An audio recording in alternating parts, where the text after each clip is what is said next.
Good morning and welcome to your early warning briefing for Thursday, the 13th of February, 2025. I'm your host, Mark Nielsen. I am joined by the team, Jared, Robert, and Mike Shelby.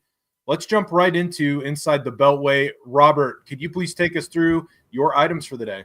Good morning, Mark. So first, the Department of Justice said it is going to allow the president to fire independent agency officials. And this is a letter from Acting Solicitor General Sarah Harris to Congress saying that the DOJ has determined that there are legal protections blocking the president from firing members of independent regulatory agencies that are actually unconstitutional, and they're no longer going to defend those officials in court.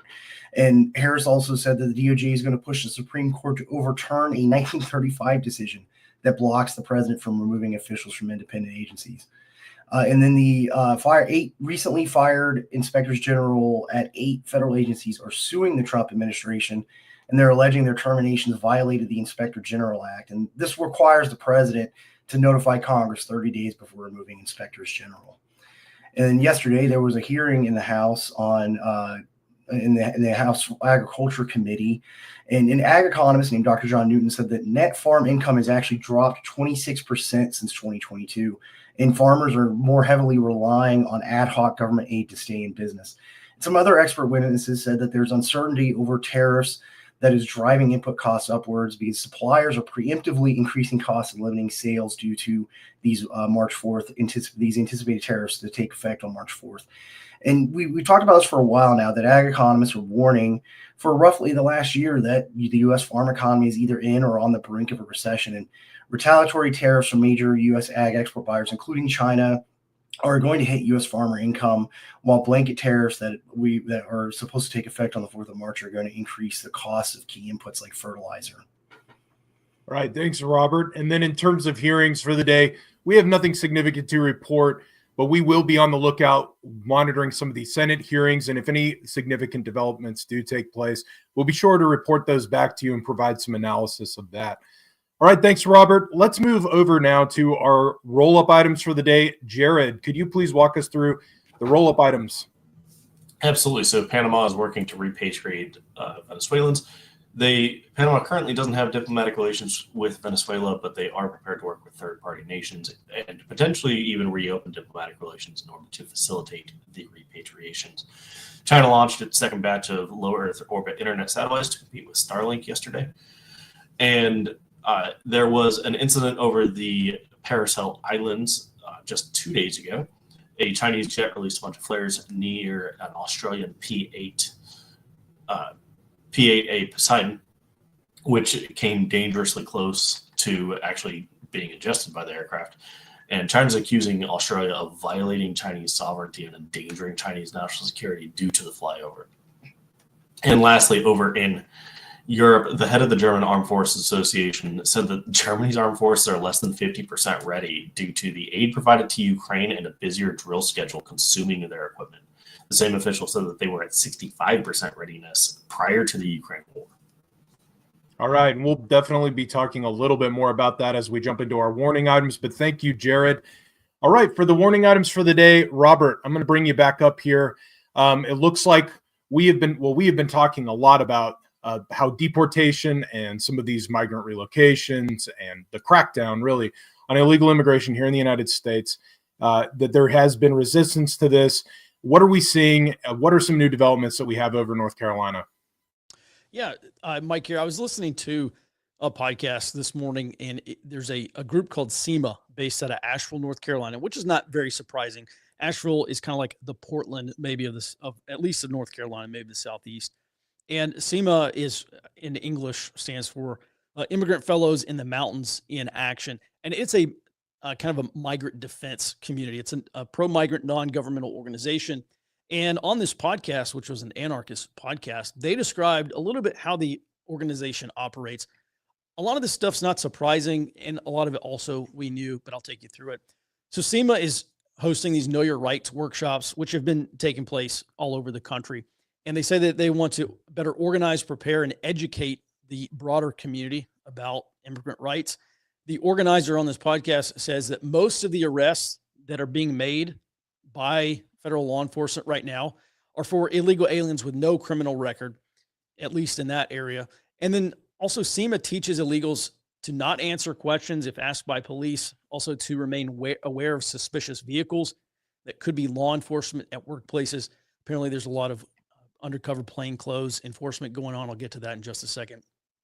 This is one of the just some inside details on something that we already know that happens. SEMA also facilitates an information sharing network to report on ICE activity in the area.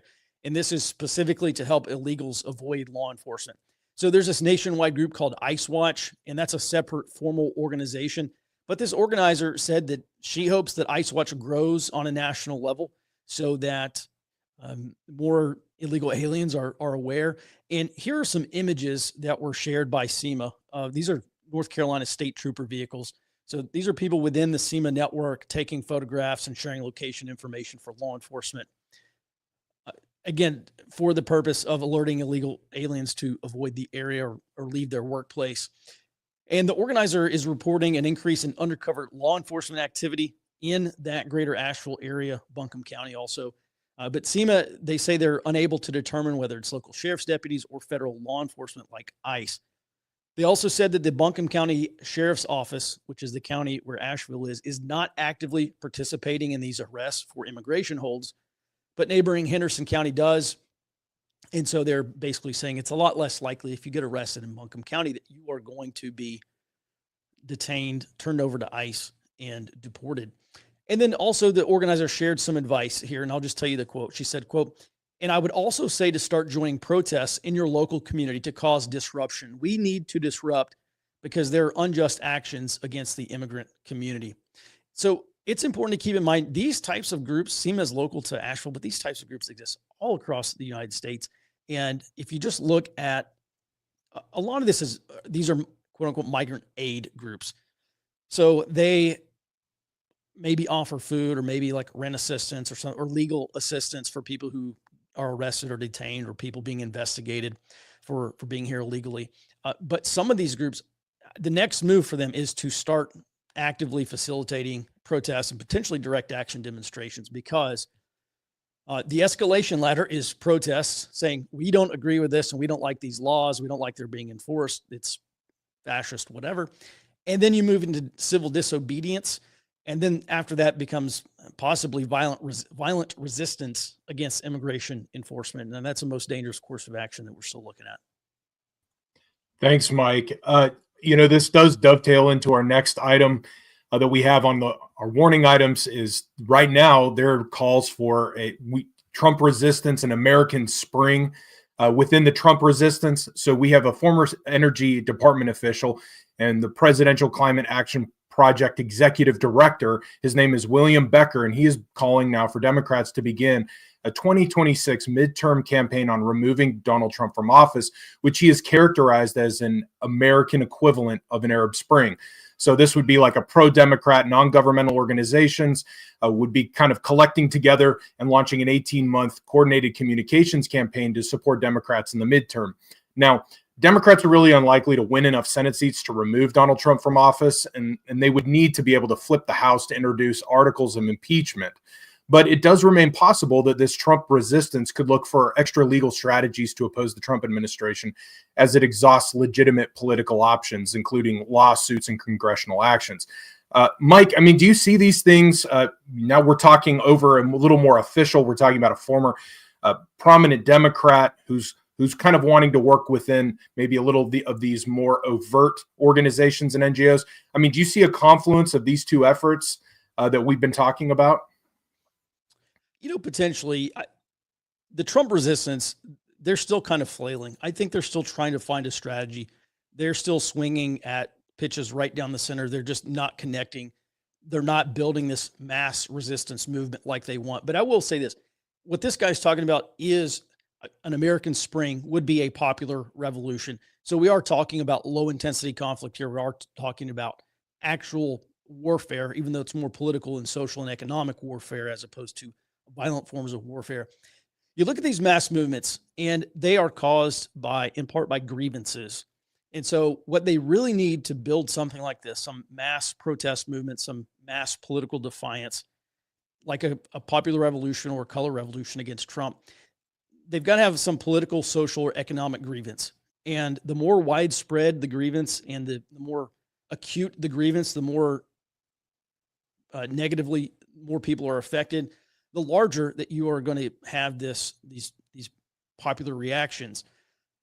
Just looking ahead, maybe the Trump administration, maybe there's some level of federal overreach. I know that one part of the strategy for a lot of these progressive groups has been, let's wait for Trump to vastly overreach on something. He's going to get a lot of political and social backlash, and then we can foment that and push our political campaign forward.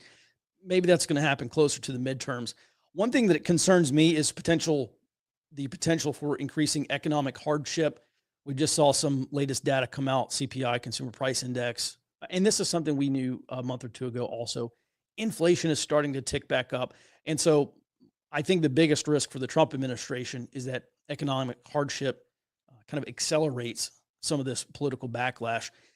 But right now, I just look at the left broadly. So we have the far left. So we have kind of like the revolutionary left. And then we have the reformist left, the progressives, who don't want to kill the host. They just want to take it over. And they lack mobilization capacity right now. These protests have been in the dozens to hundreds. I think the largest protest I've seen so far is probably something like 3,000 people. There's just no mass grassroots support. There is no popular resistance against President Trump or the Trump administration. Also, there's a lot more. I think there's a more fair media environment today than compared to 2017 to 2020. That obviously may change, but they've previously tried to build a movement on Trump being illegitimate. They can't do that again because he's very legitimate this time. They've been pushing this foreign influence thing about Tulsi Gabbard's a Russian agent, and Trump is helping Russia and China by ending USAID. That I don't really think that's had an effect on the mainstream. And then, they've been pushing this thing. Trump is authoritarian. He's fascist. And I think Americans I think they're over it. I think there's a certain amount of fatigue where, you look at this poll from Gen Z came out, and it's like a substantial portion. I forget how many, but like a lot of these kids in Gen Z are like, yeah, I actually don't care if Trump does unconstitutional stuff as long as he's attacking the right people. So I think Americans really have, by and large, just had it. And I think that is indicated by none of this stuff is sticking. So I'll continue to watch the situation and update it, but that's where we are right now, Mark. Thank you, Mike. Yeah, just to add one little observation on top of what you've said, which I think is spot on. We've talked a lot about these last several years in presidential election cycles of candidates trying to mark themselves as almost anti-establishment. Even if you go back as far as Obama and you see the Hope and Change campaign, really like what Americans seem to have wanted for many years is to have change from the way things are done. And you continually see these candidates that market themselves as anti-establishment. We do find ourselves, as we were talking a bit before the show, we find ourselves in an interesting political environment where the anti-establishment candidate is now embedded in the establishment. And I think that this does this makes a lot of challenges for maybe Democrats in the opposition who are trying to mark themselves as being anti-establishment while really being real representative of what the establishment has been for so long, especially under the last 4 years. And so I think this makes a very interesting political landscape that can be difficult to navigate. And so far, it seems like what we're seeing is a lot of exhaustion and not much strategy, but that could all very well change. So we'll definitely, this is something that we like to focus on a lot, is this Trump resistance. This is going to be a major thing going on in the next 4 years. It will manifest itself in different ways, and we'll be right there to continue analyzing it. All right, moving on a little bit. Let's go on, shift focus a little bit over to the Senate. So during a Senate Commerce Committee hearing yesterday, the American Foreign Policy Council's Alexander Gray said that China has declared itself a near Arctic power and is using the Polar Silk Road Initiative to develop Arctic shipping routes, build deep water ports, and build dual-use research stations. Jared, could you tell us a little bit more about this, especially the Polar Silk Road Initiative, for those who are not aware? Yes. So I'll have to look into the Polar Silk Road Initiative. This is actually one of the first times I'm hearing about that, but they have definitely declared themselves a near Arctic power, and the Chinese intend to actually establish a much greater presence in the Arctic. Now, according to expert witnesses, Russia has increased submarine and naval activity in the Greenland, Iceland, and United Kingdom gap, which we have highlighted here on the map. This is threatening U.S. freedom of navigation and undersea communications infrastructure. Now, it's a little bit hard to tell here, but this is actually one of the shorter routes that you can take from North America to over to Europe. Now, as far as why this matters, Trump has signaled a major pivot to the Arctic and the Northwest Passage, as well as containing China in the Indo-Pacific. On top of that, NATO is building a submarine base in Iceland, and there's been plenty of talk, both from the NATO side, from individual NATO members, and obviously the United States about building out the defense architecture up here in Greenland and Iceland. Now, all these passages, the Arctic overall, the Northwest Passage, the Geo Gap, they're all likely to become the next theater of great power competition as Russia and China race the United States for influence over a new global center of gravity. And one thing to keep in mind here is that a lot of the ice is receding. So you're needing, great powers are needing fewer icebreakers to actually get through. There is still plenty of ice to need them, make them a necessity, but you won't need as many in order to be able to actually project power here. And with the ongoing space race and the thinner atmosphere up there, we've covered previously that, this may actually be a more fuel efficient way to get into space. All right. Thank you, Jared. All right, Mike, handing it over to you. What's going on over in New York with the Trump admin and the state of New York over immigration policies? Mm-hmm. Yeah, so Trump Attorney General Pam Bondi yesterday said that the Trump administration is suing the state of New York, along with Governor Kathy Hochul, over New York's immigration policies. Bondi said that New York's green light law, this is a state law that allows state officials to notify illegal immigrants when federal law enforcement when federal immigration officials request their information from the DMV. Pam Bondi said this is essentially New York State police tipping off, or any state official tipping off, illegal immigrants. And she said it's also unconstitutional. She said, quote, "If you're a state not complying with federal law, you're next. Get ready." And so we see the Trump administration here engaging in its own own form of lawfare campaign to get these sanctuary states and cities to comply with federal immigration laws and also ongoing efforts. The Department of Justice created a sanctuary city working group last month, and they're going to go after these local and state officials who are opposing or interfering with ICE operations. The Trump administration is also likely starting civil actions to gain compliance. These lawsuits are civil, not criminal, but they are engaging now in these civil actions to gain compliance before resorting to potential criminal charges, Mark. All right. Thank you, Mike. All right. Now shifting over to Europe. So U.S. Defense Secretary Pete Hegseth pledged to accelerate arms sales to Europe, according to a statement made following a meeting at the Ukraine Defense Contract Group. Now, you may recall this is the meeting where the United States made it clear that, the support for Ukraine and for European security would be coming to an end. That the war needed to be concluded and that Ukraine would not be considered for NATO membership. And so this kind of caused a stir. But these remarks follow on the tail end of those statements that the defense secretary made, which is significant because Hegseth is claiming that the U.S. will now expedite arms sales through the future military sales. This is a program that facilitates arms purchases by foreign governments.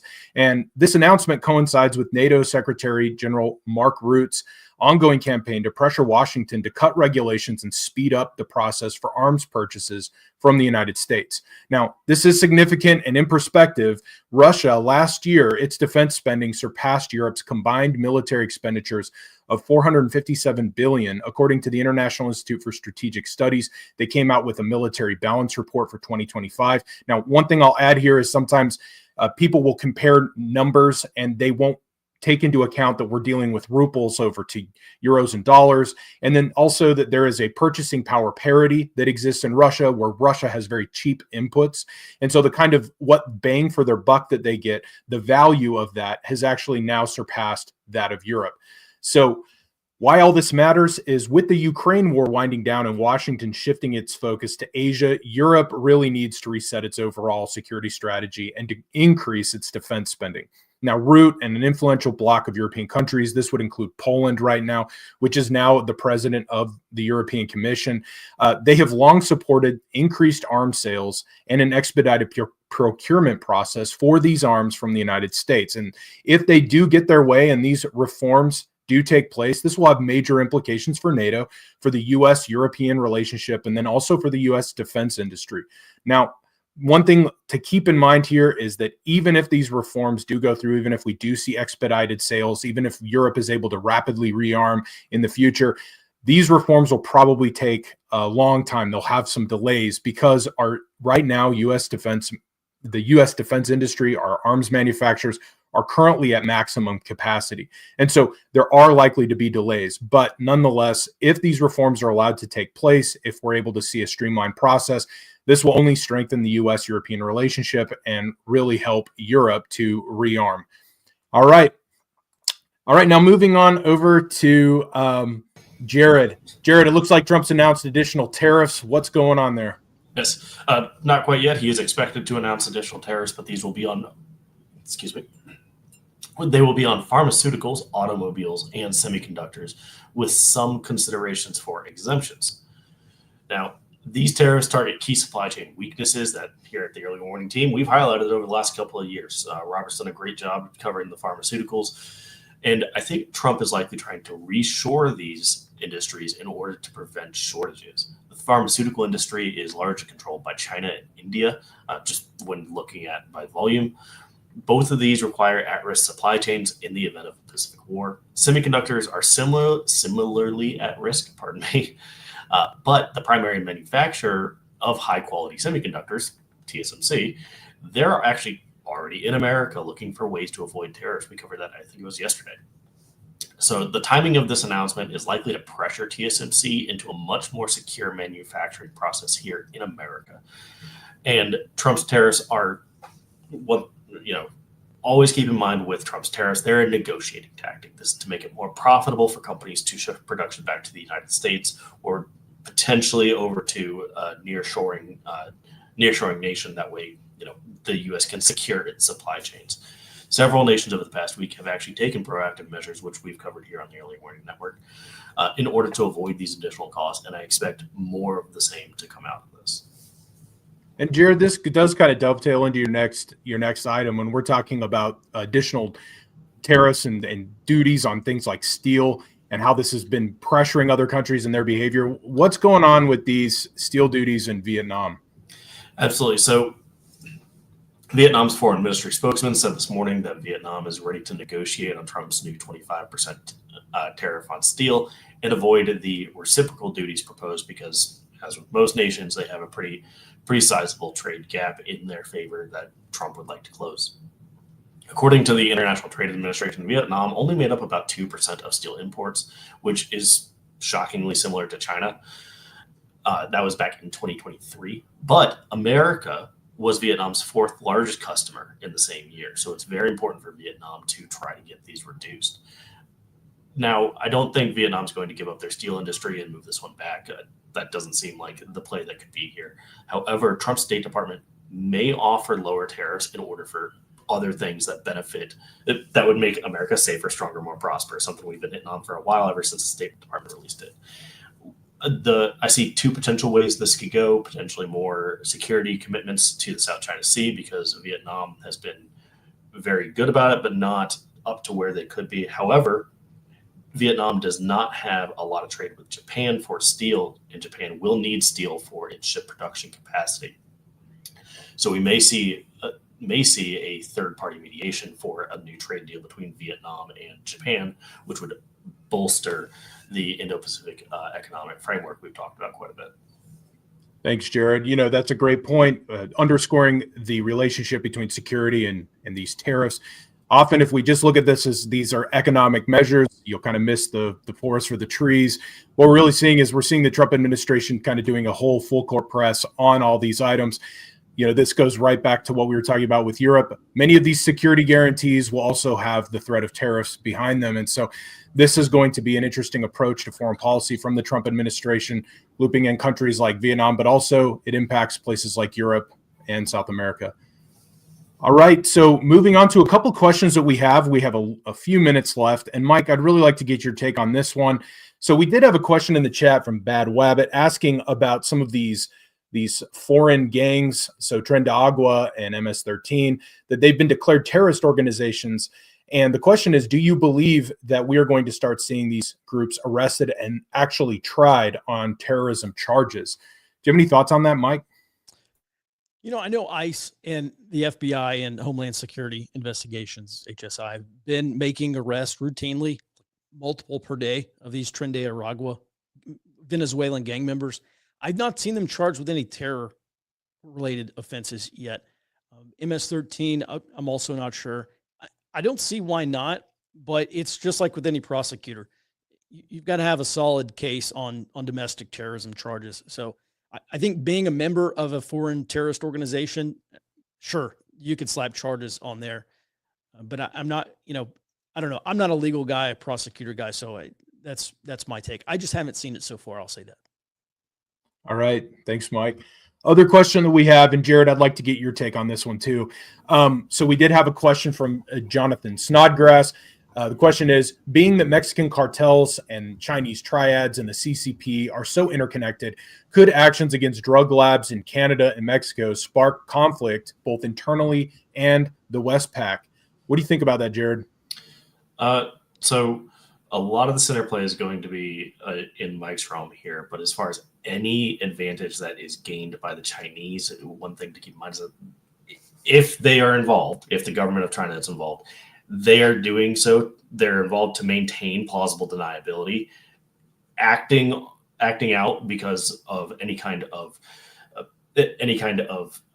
degradation to those actors happens would essentially kick off a war that they're just not prepared to fight at this moment. Okay. And Mike, do you have any thoughts on that too? Just since you're a low intensity conflict SME? Yeah, that's a good question, Mark. I really follow progressive and far left groups, so I don't have any insight into this. All right. Thank you, gents. Okay, well, that does it for the questions for the day. If we don't get into your questions, we will be responding to those at our roundtable on Friday at 10 Central Time. So that will be tomorrow. So please join us there. But you can expect today's report in your inbox later on today. We'll be back here with you at the same time, 08 Central Time, for tomorrow's briefing. But we thank you for joining us. Appreciate all your support. And as always, stay out front.